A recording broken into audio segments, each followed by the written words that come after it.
बच्चे ऐसे हैं जो नहीं जानते हैं। देखो ज़बर ज़ेर पेश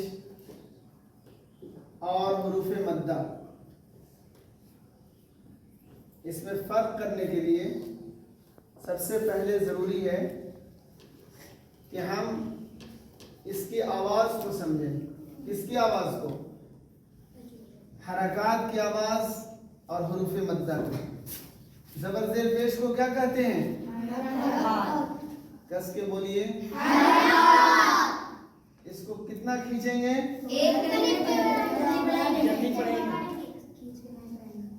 ज़बर ज़ेर पेश को जल्दी पढ़ेंगे। इसको क्या पढ़ेंगे? झटका भी नहीं देंगे। ब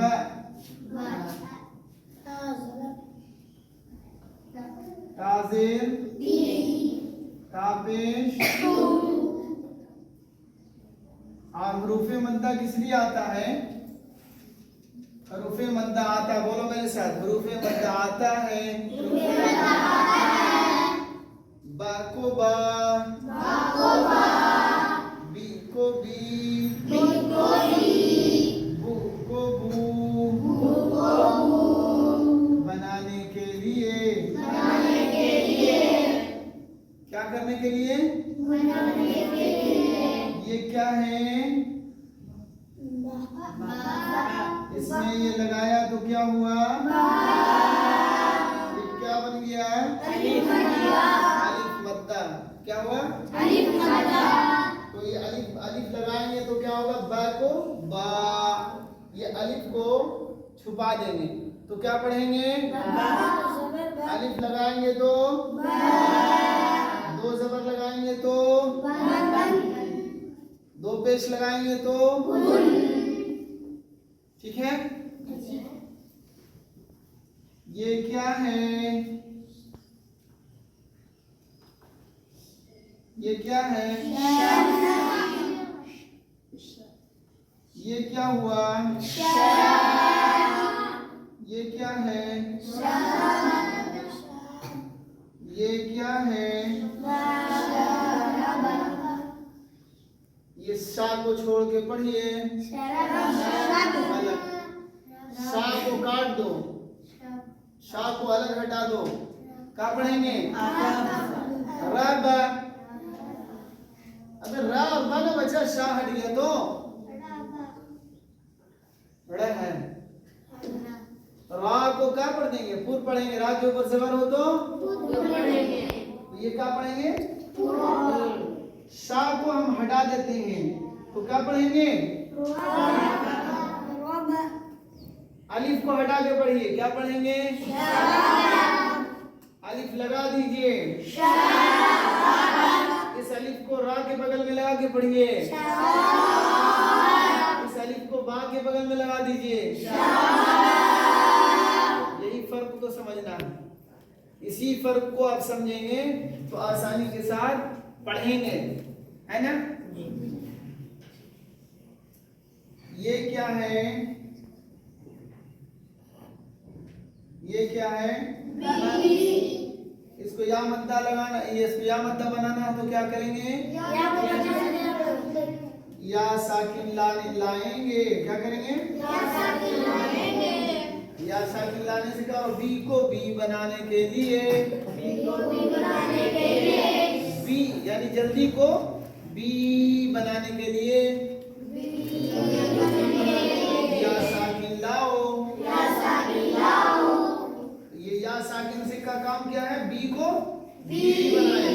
यानी कि कौन सा हर्फ हुआ ये? कौन सा मद्दा? उसी तरह बू को बू बनाने के लिए कौन सा हर्फ लाना होगा? वाव साकिन। वाव साकिन लाएंगे तो वाव मद्दा होगा। वाव मद्दा ये दोनों मिलके हुआ। बू को बू बनाने के लिए वाव मद्दा लाएंगे, है ना? अब या हटा के पढ़िए, दो ज़ेर लगा के पढ़िए, या लगा के पढ़िए। इसी फर्क को आपको समझना है। कुरान में भी हर जगह पे आप जब पढ़ते हैं तो इसका ध्यान रहे। अब उसके बाद खड़ा जबान, खड़ी जेर, उल्टा पेश, दो जबर दो जेर। इसको आसानी के साथ जब आप समझ जाते हैं तो पढ़ना बिल्कुल आसान हो जाएगा। फिर जज्म का काम, ये जो या साकिन किसको कहते हैं, किस हर्फ को साकिन कहते हैं? जज्म वाले हर्फ को साकिन कहते हैं। जज्म का काम क्या है? एक हर्फ को दूसरे में मिलाने के लिए, बोलिए, जज्म आता है, अ में मिलाने के लिए जज्म लगाएंगे।